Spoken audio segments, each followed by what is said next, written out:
मुंबईच्या दिशेने मोटरसायकलवर एक व्यक्ती त्याच्या दोन मुलांना घेऊन काश्मीरा बाजूकडे जात होता.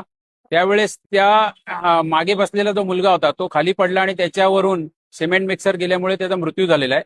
मृत्यू झालेल्या मुलाच्या वडिलांचं म्हणणं असं आहे की सिमेंट मिक्सरने त्यांना पाठीमागून ठोकलंय आणि त्यामुळे मागे मागे बसलेल्या मुलाचा बॅलन्स गेल्यामुळे एक सिमेंट मिक्सर त्याच्या डोक्यावरून गेला आणि त्याच्या मुलाचा मृत्यू झालेला आहे. काही साक्षीदारांचं म्हणणं असं आहे की रस्त्यावर जे खड्डे पडलेले आहेत त्या रस्त्यावर खड्डे पडल्यामुळे मोटरसायकलचा बॅलन्स गेलेला आहे आणि बॅलन्स गेल्यामुळे मागे बसलेला मुलगा पडून ऍक्सिडेंट झालेला आहे. काश्मीरा पोलीस स्टेशनचे वरिष्ठ पोलीस निरीक्षक या ठिकाणी आलेले आहेत. इथे सीसीटीव्ही कॅमेरे आहेत. आम्ही कॅमेरे बघतोय आणि त्या कॅमेऱ्यामधून अपघाताचं नेमकं काय कारण आहे हे अजून समोर येणं बाकी आहे. काश्मीरा पोलीस स्टेशनमध्ये जो मुलगा मृत झाला त्याच्या वडिलांच्या जबाबानुसार गुन्हा दाखल करण्याची प्रक्रिया चालू आहे.